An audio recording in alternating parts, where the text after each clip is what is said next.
about in the 60s, actually, let me back up. I have 2 children. I have a son and I have a daughter, and I had prodigal son and daughter. And when my son was a prodigal, he went big time.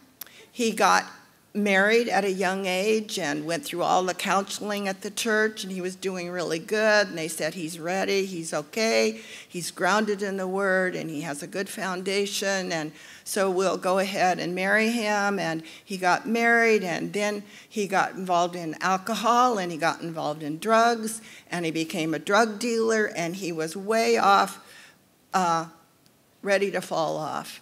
He got divorced from that wife, and then he came home to live with us when he was 25 years old. It's not easy having your son move back home with you when he's 25 years old.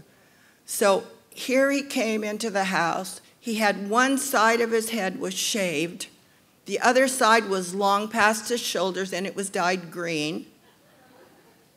And then on his ears, all the way up, maybe 5 different places, he had pierced his ears all the way up and had earrings hanging from his ears down there.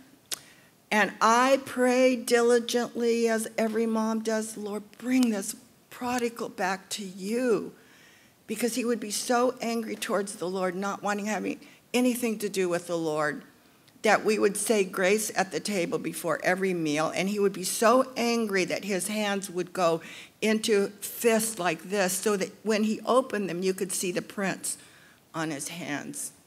But I prayed diligently. And one Sunday, he actually said, Mom, he said, I think I'll go to church with you. So trying to be very cool about this, I said, oh, that sounds really good. He says, when we were walking in, it was just he and I, and his dad was teaching and preaching that morning, and he said, do you think that they will accept me? And I said, oh, sure, no big deal. But we're talking about a time when it was a big deal to look like that in our church. But I think he was testing all of us, because he looked his worst that day. And he walked in, and thankfully, nobody looked or batted an eye at him. They just treated him just like any other person in the church. And I'm so thankful, because as we look at this aspect of being partial towards others, someone could have been partial towards him, but because such love was shown to him, it helped to bring him back into a right relationship with the Lord. And I can say today that my prodigal is on the other side now, faithfully, lovingly serving the Lord. Now, the book of James is a very practical book for us, and it shows us the signs of one who's truly experiencing and exhibiting believing faith. We're told that true faith is revealed by how we walk as well as how we talk. It's one thing to talk my beliefs, but it's another thing to walk them every single day. And the dominant theme that we've had throughout this book, and we will continue on as we finish it, is that true faith is a faith that works. In other words, it's a do this book and don't do that book. C.J. Goodspeed, or Godspeed, said the book of James is just a handful of pearls dropped one by one into the hearer's ears, having many divisions. And chapter 1 gives us just a few of these pearls, reminding us to be doers of the word and not hearers only. And let me say, pearls are always appropriate for every woman, even if you're wearing jeans. But this book reminds us to be joyful and to continue to trust God, even through trials and temptations.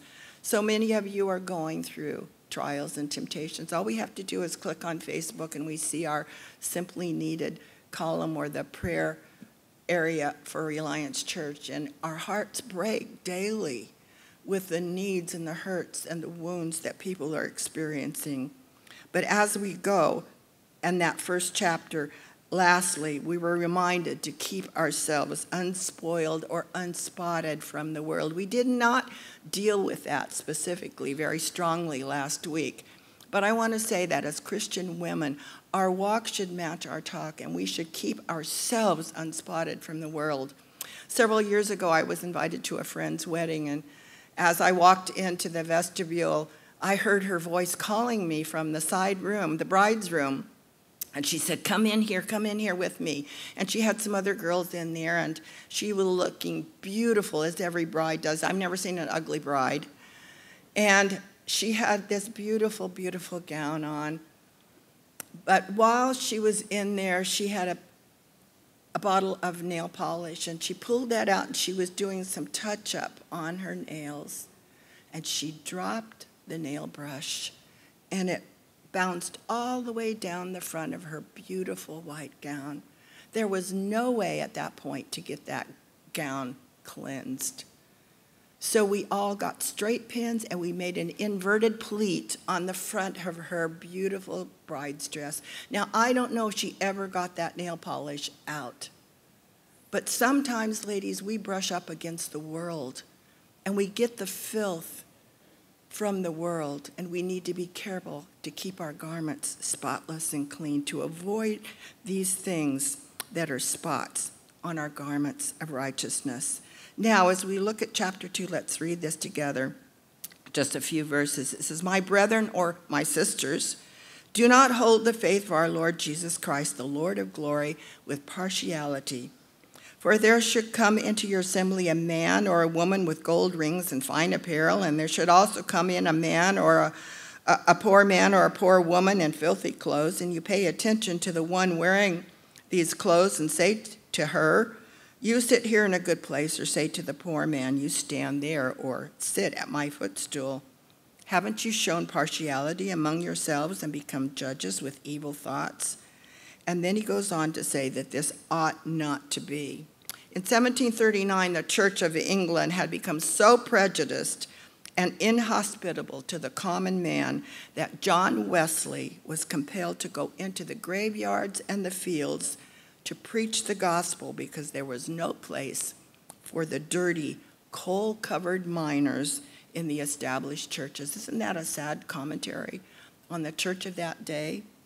And he said in this article that at one time he actually preached to 30,000 coal miners out in the fields and out in the graveyards, because these people were not allowed into the sanctuaries. James was concerned about the prejudice that had already raised its ugly head in the early church, and he's literally saying, if we looked at the Greek, he said in verse 1, do not receive the face, referring to someone who is looking at the externals rather than the internals. And being a respecter of persons is a sign of being a carnal Christian rather than having true spirituality. And ladies, let me say that there are two kinds of Christians. Two kinds of Christians, even in our church. You can be a carnal Christian, be born again, but not walking in the power of the Holy Spirit. Or you can be a spirit-filled Christian. There's no in between. Although I find myself in the morning going from spiritual to carnal as the afternoon goes on. But basically, my desire is that I would be a spirit-filled Christian. And so being a respecter of persons is not being a spirit-filled Christian. Proverbs 28:21 says to show partiality is not good. Leviticus 19:15 says, do not pervert justice. Do not show partiality to the poor or favoritism to the great, but judge your neighbor fairly. Do not pervert justice. Do not show partiality. My goodness, how we're seeing that in our world today, aren't we? We need a revival. James teaches us this principle by giving this example of a rich man and a poor man. The rich man is described as wearing fine clothing, all decked out with gold rings, flaunting his wealth, his prosperity, and his status, and having at the root of all of this a heart of pride. Scholars point out that in Rome during that time there were shops where clothing and jewelry and all of these finery things were actually rented out. So wherever they could go, they were looking like they were wealthy and prosperous. And it was all just a show. Shows you what kind of hypocritical attitudes we can have. The poor man, however, came in wearing filthy garments, possibly from his occupation. Maybe he was a shepherd. And shepherds were the most lowly on the totem pole. They were the ones who were smelly, they were dirty, nobody wanted to be around them. They were like someone who would be a blacksmith or a coal miner. And many believed that this was happening in the church at that time, actually. And it can even happen in our own churches today. I remember when we were pastoring in Poway, in the San Diego area, we had a woman come in who was a bag lady. And she was dirty, she was critical of everything, and she would come every time the last amen was said in the church, she would make a beeline for me. And she would sit there and she would tell me all of her problems and how bad person was to her and how bad that person was to her. And all I wanted to do was get away from this woman. She was consuming me, draining me of everything. And I was starting now to look out of the corner of my eye. When I could see this woman coming down the aisle towards me, I would get up and go the other side. And finally, as I was praying one day, the Lord said to me, look, she's been to every single church in this community, and you are the last church listed. And if you don't love her and show her impartiality, you will not be loving her in the way that I love her. Because you see, I died for her. And she deserves someone to love her. So the next time I saw this woman walking down the aisle, I got up and I went to her. I threw my arms around her and I just hugged her and told her how much I loved her, because God had filled my heart then with love. And I said, let me pray for you. And do you know what happened? The very next Sunday and the Sunday after that and the Sunday after that and on down the line, she never came back. I think God sent her into our church and into my life to show me what it meant to have a loving heart. And God looks at our heart rather than the outward appearance. He reminds us of this when we look back in the Old Testament and we see that David was chosen over his brothers. Remember, Samuel brought all of these people in front of David, all these men, these brothers. But David was out in the field, lowly shepherd. And he said, that's the one I've chosen. I remember back in the 70s when the Jesus People movement was going on and all the world was in a turmoil because of the Vietnam conflict, and the hippies were rising up at that time, and everybody looked different and strange. The girls would come to church with no bras on, and everybody was barefoot, and the men wore long beards and had long hair down to here. If you've ever seen Greg Laurie in those days, Greg Laurie had hair down to here. Now he has no hair. But these people were people that were valuable to the Lord, but the churches, the traditional churches, had rejected them. Today, it would probably be those who are pierced and tatted and have man buns. I don't know. Maybe it would be a bag lady who would wander onto the property, somebody that's homeless or helpless. And Ellie, I read this morning on Facebook that they have a problem now with leprosy breaking out. How many of us would want someone like that around us? But if we're truly loving the Lord, there'll be no room in our heart or our actions for prejudice, partiality, or judging. Paul reminded us in Philippians chapter 2 that we're to have the mind of Christ towards others, esteeming them better than ourselves. Jesus came as a lowly babe. He came to lowly parents, and he came to lowly shepherds, and then he sacrificed himself for lowly mankind. He reached out to the unlovely lepers, the hated tax collectors, the sinful woman at the well, the demon-possessed. He loved on these people, and they were the lowest of the low. He stooped to wash the disciples' feet. He stripped himself of all his garments, and then he sacrificed himself to take our place. The root of prideful partiality is in thinking that the person who has prominence, power, or possessions can do something for me? The root of all of this is self. What can that person do for me? Just being next to him, can I look important too? Can I glean something from them? Now, Peter's a good example of one who was judging. God gave him a vision, remember? And he let down this sheet, and he showed him all of these things that were unclean. And God said, get up and eat. Peter said, not me, Lord. I won't ever have anything to do with that. I'm totally kosher.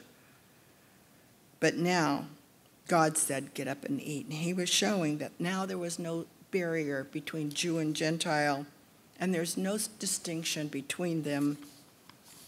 There's no distinction between the rich or the poor, between male or female, between circumcised or uncircumcised, between black or white. And this is the hard one that I struggle with, between Democrats or Republicans, between liberals or conservatives.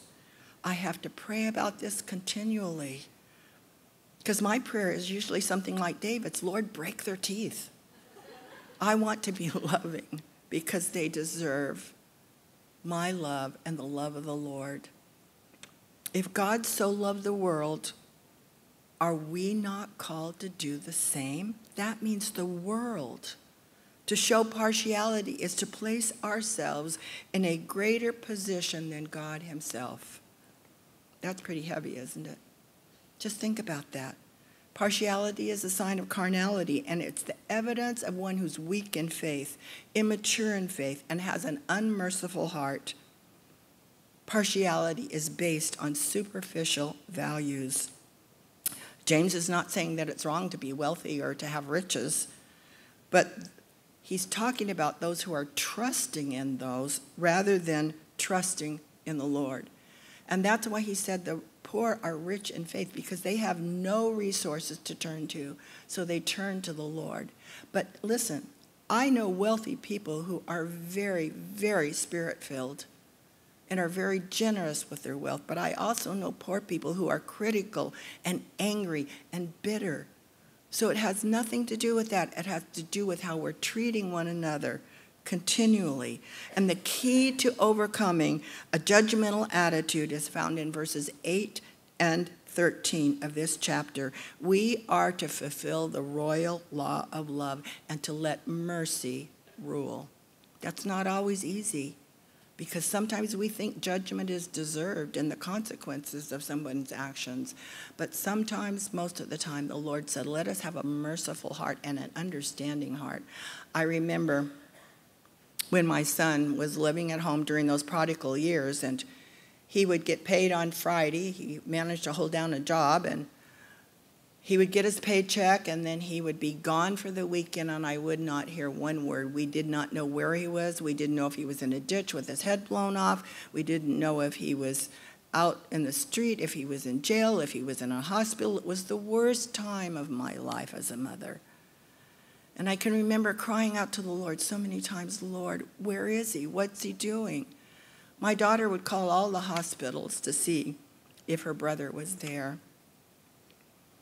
And we laid down certain rules in our home, that if he was going to live there, that he had to abide by our rules, or he would be out. And one weekend, he was completely gone, didn't tell us where he was at. He knew the rule. And we went on to church. And can you imagine how hard it is for a pastor to stand up and give a message twice on a Sunday morning when he doesn't know where his son is, if he's dead or alive, and the grieving and the pain that goes on? And we went home, and our son had dragged himself home finally, putting us through this agony. And he was up in his bedroom with the door closed, sobbing his eyes out because he knew he had broken the rule and that he deserved to be out on the street again because he had been out in the street before. The Lord spoke to us so strongly, and he said, this is the time for mercy, not judgment. He deserves to be out there, but mercy triumphs over judgment. My husband wrote him a letter, and he said, God has extended mercy and grace to us. And we're going to do that for you today. And he slipped it under my son's door. And I could hear my son in there sobbing his sobs and cries. And God used that grace and mercy to pull him back to where he's walking with Jesus today. And he says today it was that note and the grace and the mercy that brought him back. He says we're to fulfill the royal law of love, loving God as God loves us. This love that God has for us is unconditional. Aren't you thankful for that? It's not based on my performance. This love that he has for me is undeserved. I deserve death. It's unhindered. Nothing can thwart it. It's unending. It's eternal. He loved me before I was even formed, and he will love me through eternity. This love is unsearchable. I can't figure it out. It's uncompromising. When I need discipline, he disciplines and corrects me. This love for me is unchanging. It will never change. God changes not. He's the same yesterday, today, and forever. This love for me is unselfish. He has only my good in mind. It is unbiased. It is unconstrained. And it is unexplainable. This is agape love. There are 4 different words in the Greek for love. The highest of all is agape love. Those words that I've just described to you. The first one is agape. The second one is phileo. That is brotherly love, where we get the city of Philadelphia from. Another one, the third one, is storge. This is family love. I love my children. I love my husband. I love my dogs. And the fourth one is eros. And actually in the Greek it is not mentioned in the Bible, but it is implied all the way through. All of these loves are good. They're all created and ordained by God. But agape love is the highest of all. And let me say this and make it clear. Only a believer in Jesus Christ can give agape love to someone else, because it's God's love in my life, and my life, his life, extended towards others. That's why, just a sideline here, that we're not to be unequally yoked with a non-believer, because one can extend agape love and the other can only extend phileo, storge, or eros love. This kind of love is only possible for others when we understand how wretched we really are and how great he is. We've kind of come through a movement, and I think we're still involved in it, where we're all trying to find our identity. You know, the problem is that we need to forget about our identity and focus on God's identity. Our response then, as we begin to see who he is that we begin to love others, and our works prove our faith in him. Remembering who we really are, sinners who are saved by grace, keeps us in that state of humility, as well as remembering that we will be judged with the same measure that we judge others. That's a little frightening to me, because I tend to judge others. I'll be honest with you, I have a problem with that. I always have an opinion about everything. It's not always wisdom. It's not always from the Lord, but I have an opinion. Just ask me. In verses 14 to 26, this is another one of those pearls, this section. James tells us that faith without works is dead faith. He's not saying that the works of the law will save anyone. However, he is saying that true faith is evidenced by our works. Remember, this is a very practical book about working out our faith in God. We are to work out what he has worked in. It's not an exchange of faith for works, or works for faith, but they are to go hand in hand. And James gives us those examples of Abraham and Rahab, who obeyed God's command. Real faith obeys the leading of God in complete obedience to his commands. To obey whatever he says is our work. My work might be different from your work. And sometimes we get works mixed up with doing things. But our works are just simply to be obedient to the Lord. If you're a mom here today with little ones, your work is to take care of those little ones and raise them, disciple them, discipline them, train them to know Jesus Christ so that they will be responsible adults and know the Lord and serve him. How do you know, moms, if you're not raising the next Billy Graham or Charles Spurgeon or Amy Carmichael? How do you know those things? You pour into them what God's poured into you. You have a work to do, and that work is simply being obedient to that heavenly calling. There may seem a contradiction between the teachings of Paul, who tells us that salvation is by faith alone, but James tells us that faith without works is dead. Paul dwells on the source of our faith, and James tells us the fruit of our faith.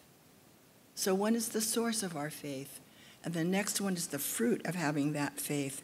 Paul's teaching focuses on the time before our conversion, and James focuses on the after of our conversion. Doesn't that make it easy to understand?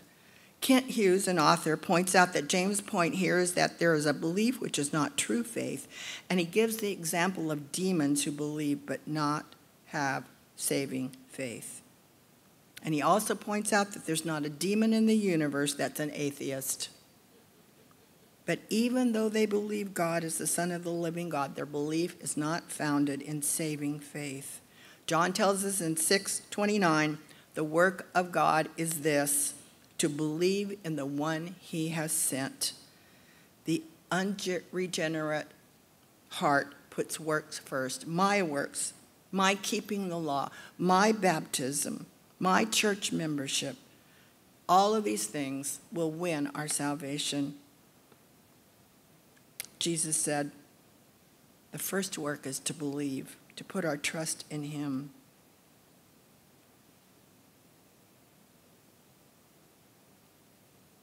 Let me close with this. Religion says do, and Christianity says done. Now do.